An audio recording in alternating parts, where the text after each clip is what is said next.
بھارت نے پاکستان پر بزدلانہ طریقے سے رات کے اندھیرے میں حملہ کیا ہے اور پاکستان کی جری قوم کو للکارا ہے، اس کی اس غلط فہمی کو یقیناً ٹھیک کر دیا جائے گا۔ کیا بھارت یہ نہیں جانتا کہ we are a battle hardened army and that we in the armed forces of Pakistan love and embrace shahadat much more than you fear death۔ Hindustan نے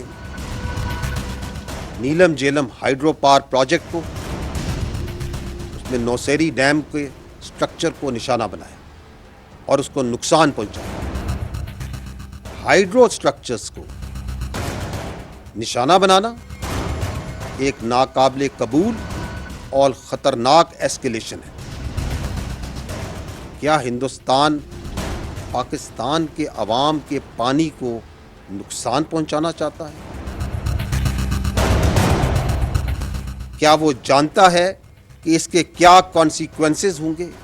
اس کا کیا مطلب ہے؟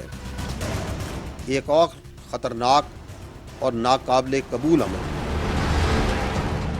بھارت نے پاکستان کے خلاف جو جارحیت کی ہے، اب پاکستان کی جانب سے اس جارحیت کا، اس ایگریشن کا بھرپور جواب دیا جا رہا ہے اور دیا جاتا رہے گا۔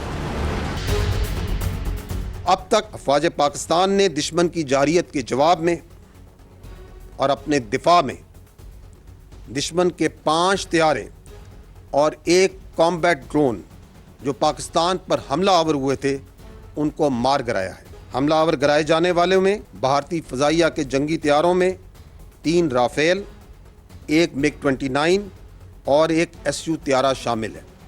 اس کے علاوہ 1 ہیرون کامبیٹ ڈرون بھی اس میں شامل ہے۔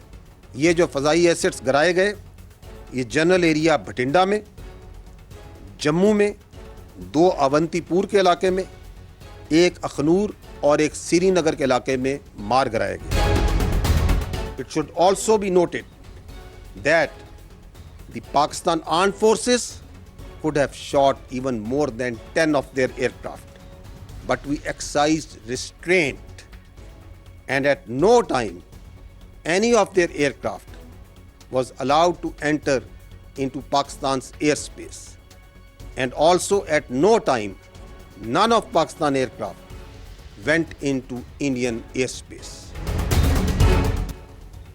اس بزدلانہ حملے میں اس نے سویلین آبادی کو نشانہ بنایا۔ Pakistan has lost 26 civilians and 46 are injured۔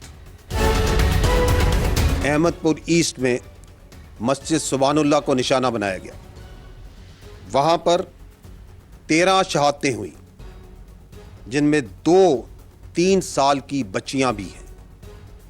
اس کے علاوہ 7 خواتین اور 4 مرد ہیں۔ وہاں پر 37 زخمی ہوئے جن میں 9 خواتین اور 28 مرد ہیں۔ مظفر آباد کے قریب مسجد بلال کو بھارتی جارحیت کا اور بربریت کا نشانہ بنایا گیا۔ وہاں پر 3 شہید ہوئے ہیں۔ اس کے علاوہ 1 بچی اور 1 لڑکا زخمی ہے۔ کوٹلی میں مسجد عباس کو نشانہ بنایا گیا، وہاں پر 1 16 سال کی بچی اور 1 18 سال کا معصوم بچہ شہید ہوئے۔ اس کے علاوہ 1 ماں اور بیٹی اس وقت زخمی ہیں۔ مرید کے میں مسجد ام القرا کو نشانہ بنایا گیا، وہاں پر 3 مرد شہید ہوئے اور 1 زخمی ہے۔ سیالکوٹ میں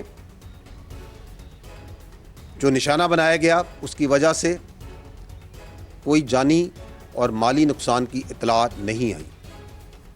شکر گڑھ میں بھی جو نشانہ بنایا گیا وہاں پر بھی کسی جانی نقصان کی خبر نہیں، البتہ ایک ڈسپنسری کو کچھ نقصان ضرور ہوا ہے۔